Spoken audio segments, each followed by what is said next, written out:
Meg Thee Stallion is currently dating Klay Thompson. And if you know your girl, you know, as a Warriors fan, I was very saddened when the Splash Brothers got broken up, right? So Klay Thompson recently publicly defended his girlfriend Meg Thee Stallion after former NBA players Patrick Beverley and Jason Williams made comments suggesting that she negatively impacted his performance this season. On their Hoopin' and Hollering podcast, Jason implied that Klay's relationship might be to blame for his decreased production, using a metaphor that referred to Megan in a disrespectful way. Klay is currently averaging 8.5 points per game and shooting below his usual standard. He responded on Instagram, calling the remarks disgusting and disturbing, and criticized the former players for disrespecting his girlfriend. He questioned how they would feel if someone spoke of their wives in that way. So I just wanted to play the clip for you guys real quick, and then I'll show you guys his response. Ain't talking about Klay Thompson. Y'all steady trying to get him a pass. I ain't never seen Klay not shoot it like this. And for him to say I'm out of my prime, like, come on, Klay. Like, come on. He said that? Yeah. How many? Yeah, he's got a beautiful target. Speaking of BBL. Yeah. I'm from West Virginia, man. I've been taught a lot by some old white folks. It only takes one pussy to drag a battleship across the desert. That's how powerful it is. So most wars, it got something to, you know what I'm saying? Klay Thompson, I ain't saying that's what it is, but that might be what it is. I ain't saying that's what it is, but that might be what it is. So you're saying that's what it is. Anyway, so then Klay Thompson, he commented on the video and he basically said, referring to my girlfriend as pussy is so disgusting and disturbing, especially from someone who played in the NBA. How would y'all feel if I referred to your wives in such a way? And then he at Pat Beverly saying, do better, fellas. Very disappointing, right? So when I saw this, as a Klay Thompson fan, if you know who Klay is, like he's very quiet, he's very subdued, very demure type of keeps fan. To himself. Keeps very much to himself. And if you also know Meg Thee Stallion's history, she always gets backlash and people usually talk about her in a negative light, especially when it comes to men, right? I think that as a whole, you got to look at things in the grander scope. As I mentioned, as a Warriors fan, I was hurt when the Splash Brothers broke up. But I will not sit here and be stupid and act like I don't understand why they were broken up. When Klay was on the Warriors, his numbers were already diminishing. He already was not performing to the best of his ability because realistically, NBA players, you're going to end up decreasing as time goes on. Like that is just, your performance isn't going to be the same performance you once had. There's some people who are lucky enough to have that continuation and have that type of, consistency. And that's great. But not everybody's going to be a Stephen Curry. Not everybody's going to be a LeBron James. Not everybody's going to have that consistency. So his numbers were already diminishing when he was with the Warriors. So when he went to the Mavericks, his numbers were still diminishing because, again, he's not the player he used to be. So for y'all to sit here as grown men, emphasis on grown men, to get on that platform and sit there and try and blame his decrease, his levels not being the same that they used to be.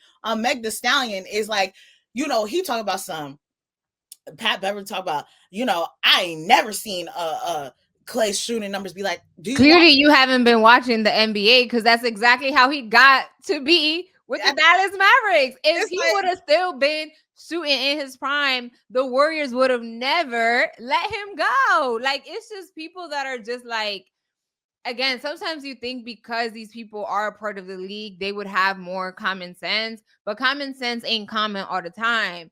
Like, you are just first of all, you got your own wife situation. Like, focus on that. I think for you to sit there and be like, oh, Klay Thompson is not getting enough, whatever. It's so like, sir, what are you talking about? His numbers been down. And I think just because someone has a partner and they're seen happy, they like, if anything, his numbers should be more up because he's happier. You know what I mean? Like, I just think sometimes I would think that because Patrick Beverly has been a part of the league, he would have more grace and understand that the same way you up, you down. Why is Patrick Beverley not in the league right now? Girl, maybe because his prime has declined. Mind you, even when he was in his prime, he ain't compared. So it's okay. So it's like you more than anyone should understand that nothing is forever in this world, right? There are players that are at their prime, and then when it's decline comes. Sometimes you are shooting, boom, boom, boom. Everything is good.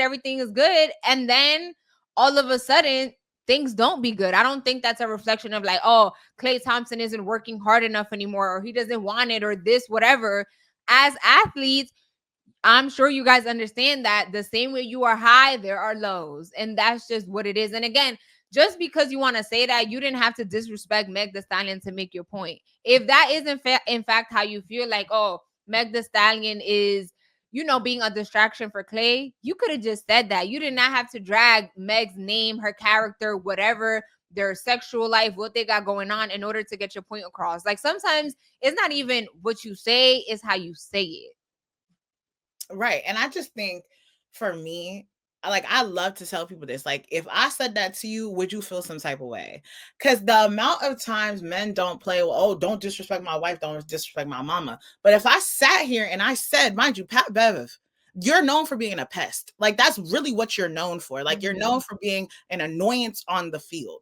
I said field, the court. Like, you're known for being an annoyance when it comes to being a basketball player. Yes, you may say that your defensive presence, but you are not that anymore. And when you were in the league, you weren't that. The way that people mocked you when you were at the Timberwolves and all y'all did was win that one game, and the way y'all acted as if y'all won the whole entire playoffs, everybody clowns y'all for that. Also, what if Klay got online and he hopped on a podcast and said, oh, the reason why you out the league is because your wife XYZ the third? You would not like that. Again, it's how you say it. No one should have to disrespect anyone's partner to get their point across. We're not saying don't give your opinion, because here we are opinionating. But I am not disrespecting nobody. I am saying just tread lightly with the words that you say. Calling her a pussy or that's not the way to go about it. Because like my whole thing is, right, to your point, if Klay did get on a podcast and he has said, mind you, Pat Bev, in my opinion, you was never him. When it came to you being in the league, you was never that. And that's not disrespectful. I feel like that's a valid take.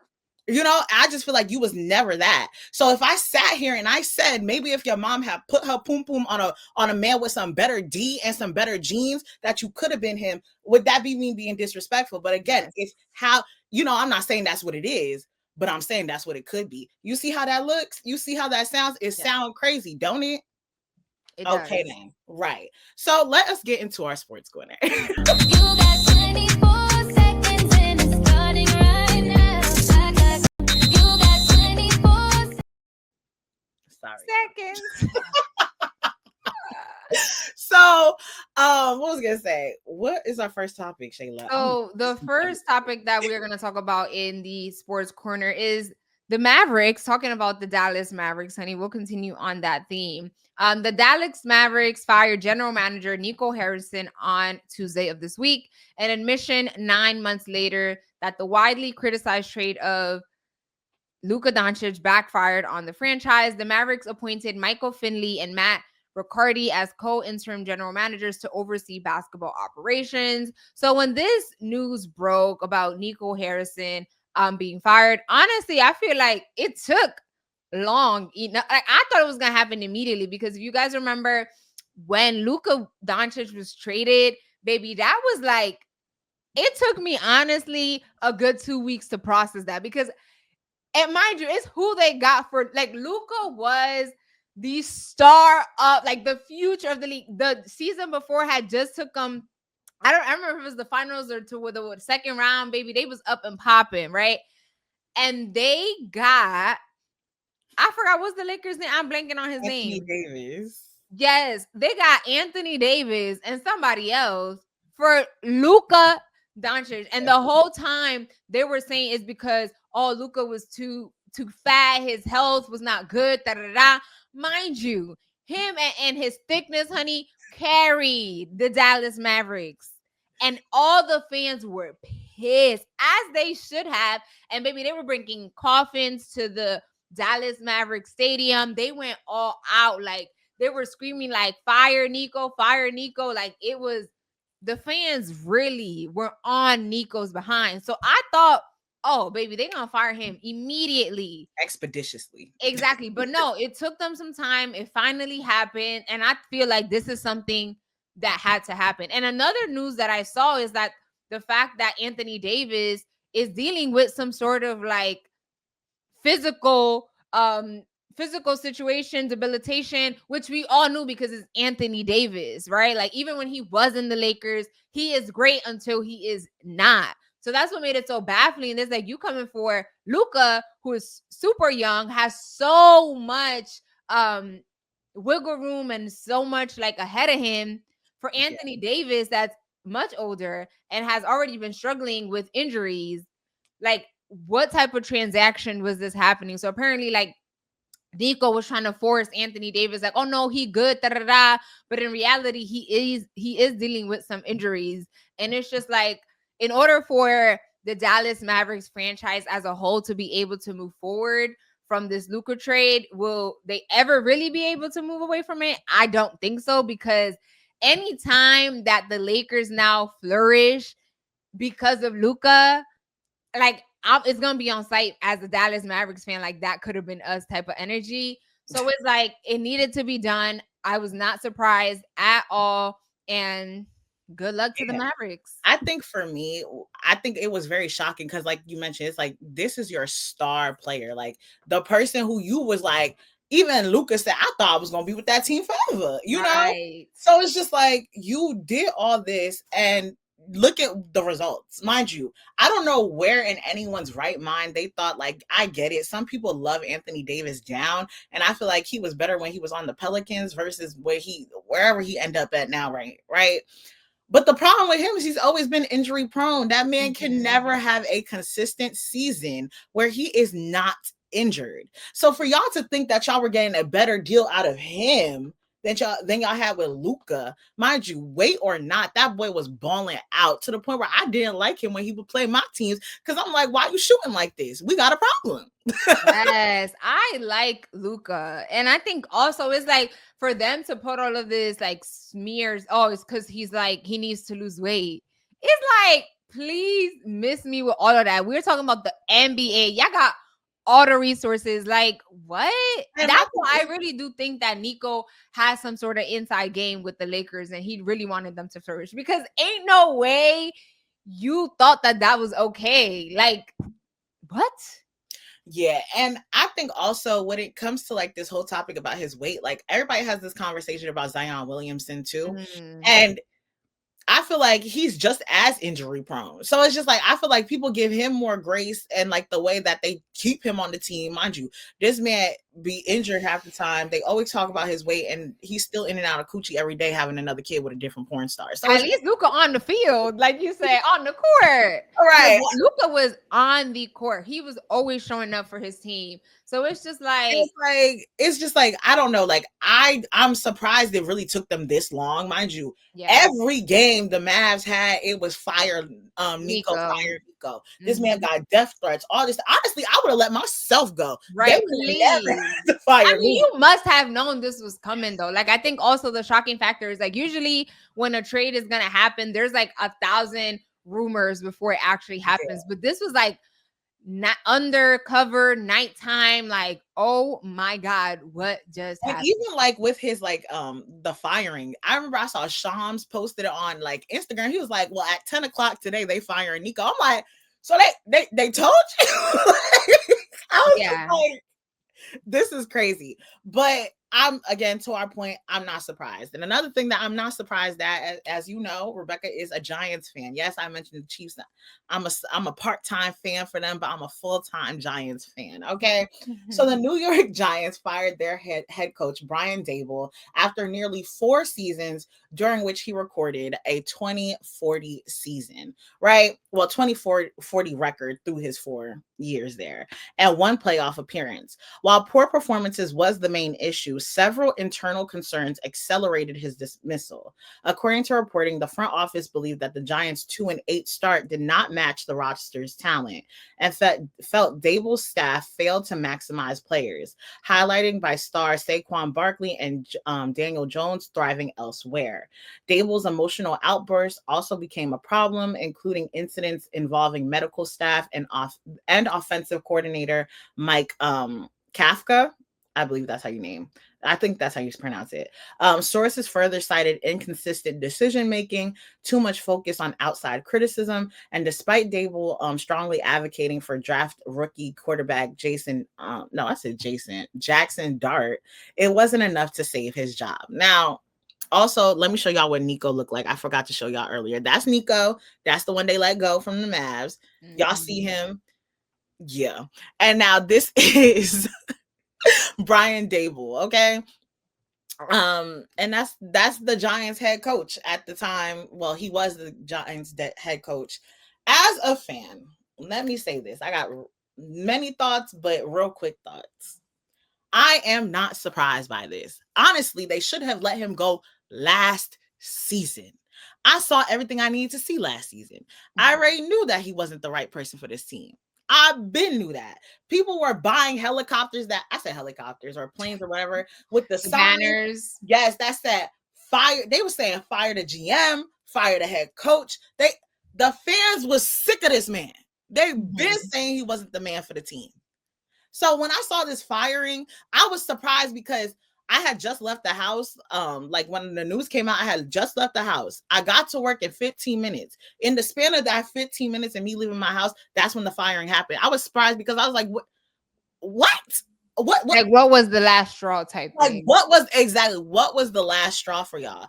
And I was also saying, I'm like, y'all put the head coach for the Giants on that unemployment slip. What is stopping y'all from also doing it to the GM? I will never, ever I can never not think about this. The fact that y'all refused to pay Saquon Barkley what he was owed and what he was needed. The same year y'all let him go, this man goes to the Eagles and wins a Super Bowl championship. That's how you get people back, honey. As a Giants fan, I will forever be sick. Because it's just like, y'all don't make good. You're questioning the former head coach's decision making, but as a GM, your decision making is just as bad. So the fact that y'all not adding your name to the pink slip as well. Yeah, and I think also it's like a coach can only do but so much with the players that they have, right? Like I think a manager's position is extremely important, right? Because they are the ones that are helping bring the players, right? Help bring the franchise what they need in order to flourish and get things done. So it's like, if y'all not giving me or paying the players that I need in order to successfully, build the game plan and do this and create plays, and it's like, it's only but so much I can do. And then my other point to that is like, I feel like unless you already have a head coach you already have in mind, firing someone in the middle of the season is like, at least to me, it's like, unless I already know this is the person that I want to replace you with, firing the head coach in the middle of the season, in my opinion, is not going to make anything better. Because it's like, okay, now you're going to scramble to find somebody. And then it's like, you don't have a lot of time to be interviewing and doing this, that, the third. So I hope that they already have someone in mind and it'll be like, no, we already spoke to this person. We already made sure that this is the person we want for the future of our franchise. And it's like on day one, we're replacing. But if it's like, now we're going to start looking for people, it's like, baby, time is ticking. Well, like as of right now, the offensive coordinator, Mike Kafka, I feel like I'm saying it wrong, but I feel like I'm saying it right at the same time. He's going to be the one stepping up as the interim head coach.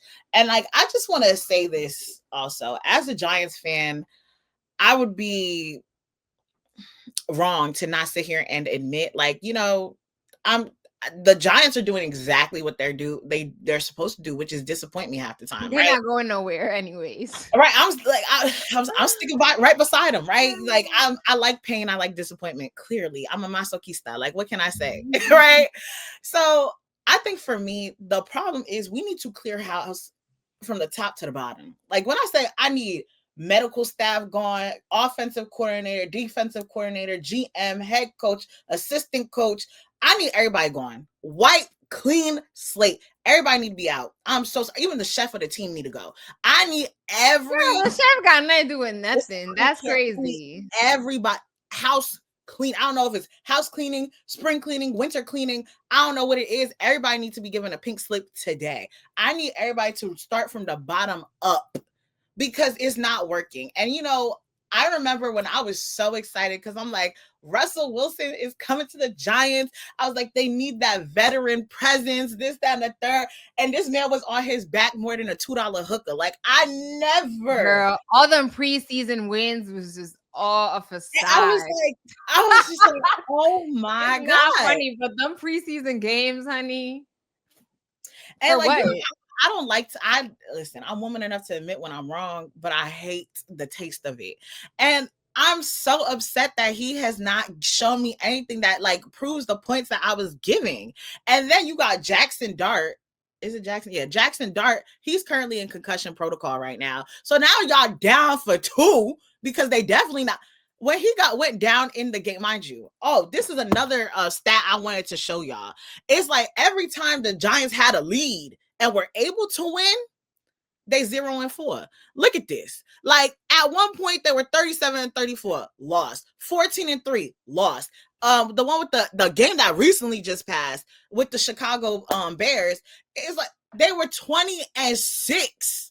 And I think that's a very important thing, especially if you're trying to win the Super Bowl. Sometimes it just comes down to, can you close a game? If you cannot do that, you are not winning a Super Bowl. Point blank period. They are 0-4 every time they had a lead is crazy. And I get it, Scatterboo, he got injured and whatever like that. But it's like still the fact that y'all can have the lead and you can't hold on and grasp onto it is the problem that we consistently have. The amount of time fans is going, as a Giants fan, I get a little crazy. I'm like, how we about to win? I close my eyes, blink, look down, look up, gone. Game lost. I'm like, the phrase I always tell you, el que ríe de último ríe mejor. The person that laughs last laughs the best. Until it's 0 on that clock, I'm still on like my little toes. I don't know. But anyway, all in all to say, people was given the pink slips. Did Nico deserve a pink slip? Absolutely. Did the head coach for the Giants deserve a pink slip? Absolutely. Do I feel like more pink slips need to be handed out? Absolutely. I need you to get a diary. There's not enough slips. Just write it in a notebook at this point. We got the slips coming. Let me know who you want. We'll start writing it today. Pink slip for you. We Oprah. Okay, you get a pink slip. Everybody. But then the nice shade in me is like, I don't want to take no one's job either. Just listen. The government not shut down no more. You could get some benefits somewhere. Girl, okay? Goodbye.